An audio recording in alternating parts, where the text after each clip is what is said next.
انا سنی حنفی قادری چینل کو سبسکرائب کریں، بیل آئیکن کو ضرور پریس کر دیں اور ویڈیو کو لائک کریں، کمنٹ کریں اور اپنے احبابوں میں دوستوں میں شیئر کریں۔ ایک طرف درندے ناچ رہے ہیں، کود رہے ہیں، تمہاری تباہی کے پلان بنا چکے ہیں اور منظم طریقے سے تمہارے آ رہے ہیں۔ وہ بھیڑیے جو تمہارے ساتھ کبھی بات کرنے کی اوقات نہیں رکھتے، لیکن آج وہ تمہاری جینوسائیڈ نسل کشی کے منصوبے بنا رہے ہیں۔ اس کی وجہ یہ ہے کہ تمہیں کچھ فرق نہیں پڑتا۔ وہ تمام منصوبے بنا رہے ہیں، لیکن ہمارے درمیان کن مسائل پر فوکس کیا جا رہا ہے؟ ہم کن مسائل سے الجھے ہوئے ہیں؟ ہمارے ہاں تو چھوٹے چھوٹے مسائل ہیں، مسجد کا صدر بن گیا، کوئی سیکریٹری بن گیا، اسی میں اس کی زندگی ہے، اور انہی اختلافات میں محلوں میں آگ لگی ہوئی ہے۔ ایک بات یاد رکھو میرے عزیزوں، ان چھوٹے مسائل پر جتنے علماء بھی الجھے ہوئے ہیں، میں کسی کو خاص طور پر نشانہ تنقید نہیں بنا رہا، لیکن یہ میں ضرور کہتا ہوں کہ مسائل آپ ہی اصلاح کریں گے، علماء ہی اصلاح کریں گے۔ جن چیزوں میں بے ترتیبی آپ ہی صحیح کریں گے، لیکن ہر ترتیب دینے کا ایک وقت ہوتا ہے، کس وقت کیا کرنا چاہیے۔ جامعہ اشرفیہ مبارک پور میں ہمارے ایک استاد تھے اور فرمایا کرتے، وہ بہت اچھا محاورہ تھا، کہتے کہ بیٹا زندگی میں تاج محل نہیں دیکھے تو کوئی بات نہیں، موقع محل ضرور دیکھنا، یہ بہت ضروری چیز ہے۔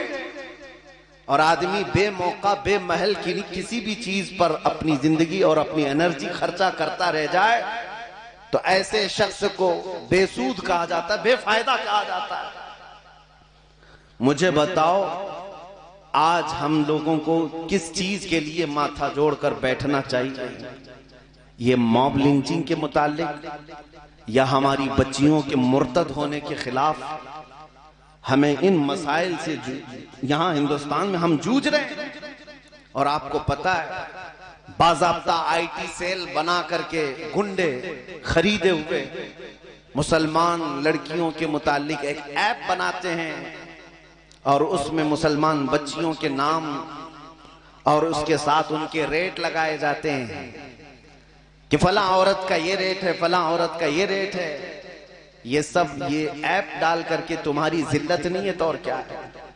ان مسائل کو دیکھ کر کے میں امام غزالی کی وہ بات یاد آتی ہے، آپ نے فرمایا تھا جب امت رسول اللہ کی توہین پر خاموش ہو جائے تو چند دن وہ انتظار کرے، ان کی ماں اور بہنوں کو بازاروں میں نیلام کیا جائے گا، وہ کچھ نہ کر سکیں گے، وہ کچھ نہ کر سکیں گے۔ ہم دیکھ رہے ہیں یہ حالات۔ عزیزان گرامی وقار، دل چھلنی چھلنی ہو جاتا ہے۔ جن مسائل پر ہمیں فوکس کرنا چاہیے وہ چھوڑ کر کے ہم کن مسائل میں الجھے ہیں؟ بے موقع بے محل کچھ لوگوں کی باتیں اور اختلافات تو اس قدر شدید بڑھتے چلے جا رہے ہیں۔ سوشل میڈیا آج مناظرے کا اڈا ہے۔ علماء سے بھی میں عرض گزار ہوں اصلاح معاشرہ کے لیے، آپ ان مسائل پر ضرور گفتگو کریں تنہائی میں جن مسائل میں آپ کو تسلی نہیں، تشفی نہیں، لیکن آج امت کو کوئی راستہ دیکھنے والا کوئی نظر ہی نہیں آتا۔ یہ جس طرح سے جوجھ رہے ہیں مسائل سے، ان کا حل کیا ہے؟ عزیزان گرامی وقار، سالوں پہلے کی بات میں آپ کو بتا رہا ہوں، حضور مجاہد ملت علامہ حبیب الرحمن صاحب رحمت اللہ تعالیٰ علیہ، یہ حقیقت میں نام کے ساتھ اسم بمسمہ تھے، مجاہد ملت تھے۔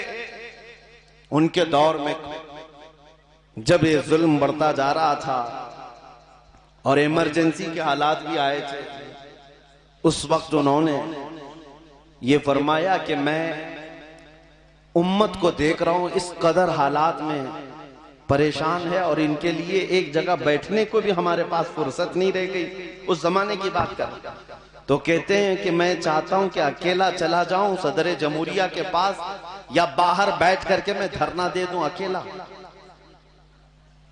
تو آپ سے کسی نے کہا آپ اکیلے جا کر کیا کریں؟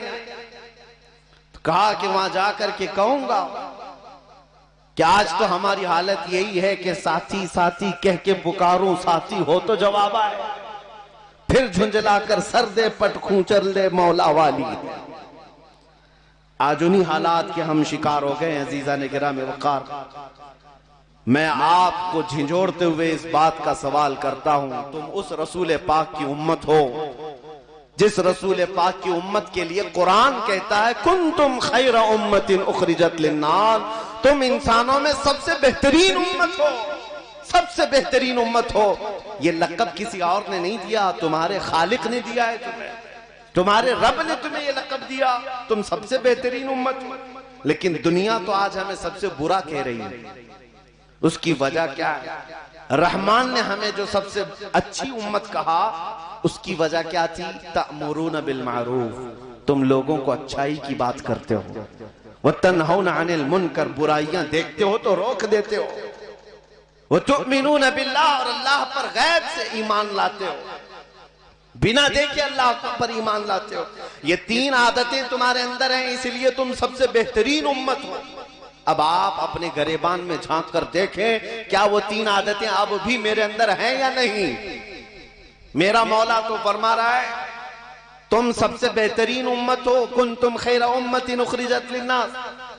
کس لیے بہترین امت ہو؟ تأمرون بالمعروف، اچھائی کا حکم دیتے ہو، تنہون عن المنکر، برائیوں سے روکتے ہو، تؤمنون باللہ، اور اللہ پر ایمان لاتے ہو۔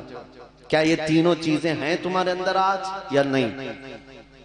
عزیزان گرامی وقار، اچھائیوں کی طرف بلانا کب کے بند کر دیا ہم نے، اور برائیوں سے روکنا یہ بھی ختم ہو گیا۔ ہمارے گلی محلوں میں آج اس قدر برائیاں پنپ رہی ہیں، اور لوگ آج ہم سے ابھی کی بات ہے، جلسے میں آنے سے پہلے لوگ کہہ رہے ہیں یہاں کسی کو کچھ کہیں تو لڑائی پر آ جاتے ہیں، سب ایک دوسرے کے ہاتھا پائی پر آ جاتے ہیں اگر ان کو کسی برائی سے روک دیا جائے۔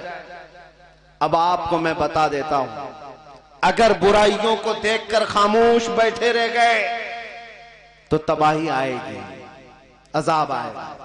جبرائیل امین علیہ السلام حضور کی بارگاہ میں حاضر ہوئے، رسول کریم صلی اللہ علیہ وسلم کی بارگاہ میں عرض کیا، یا رسول اللہ، ایک بستی ایسی تھی جس پر اللہ نے عذاب نازل کیا، اور عذاب کا حکم جب دیا رب تعالیٰ نے کہ اے جبرائیل اس بستی کو اٹھاؤ اوپر اور نیچے کی طرف پلٹ دو۔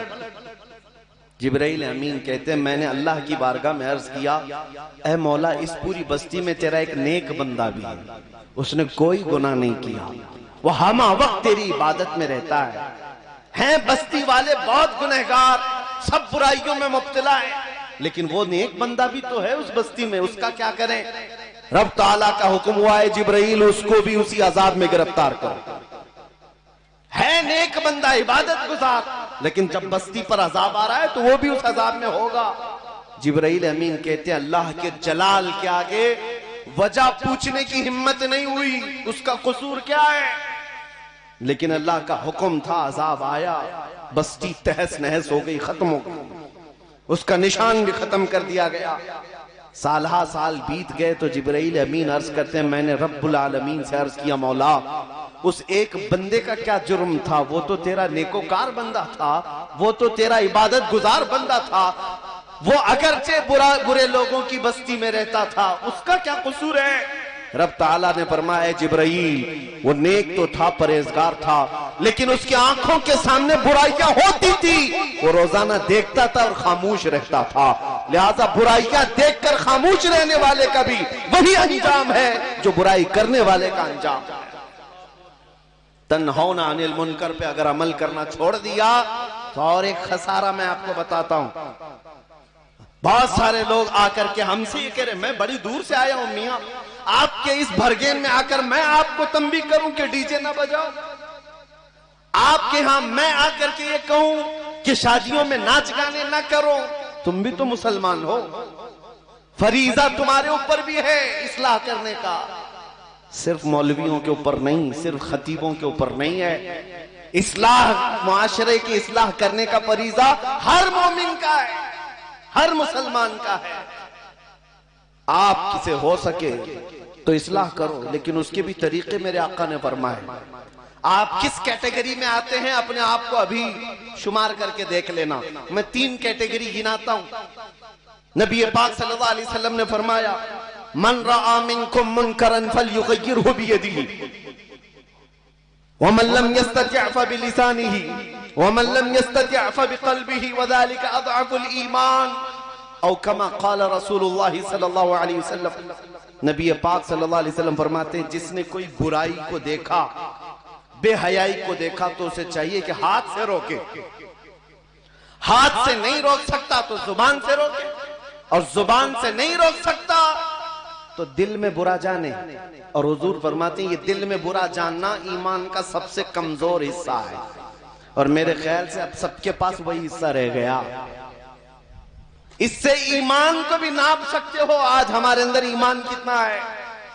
ہاتھ سے روکنا تو یہ حکام کا کام تھا، زبان سے روکنا تو آپ سب کے لیے بھی تھا، لیکن ہم نے یہ سب چیزیں بند کر دی. قرآن میں اللہ فرماتا لا يحب اللہ الجہر بالسوء، چھٹا پارہ یہیں سے شروع ہوتا ہے. اللہ فرماتا ہے کسی بھی برائی کو علل اعلان کوئی کرتا ہے تو اللہ ہرگز پسند نہیں کرتا.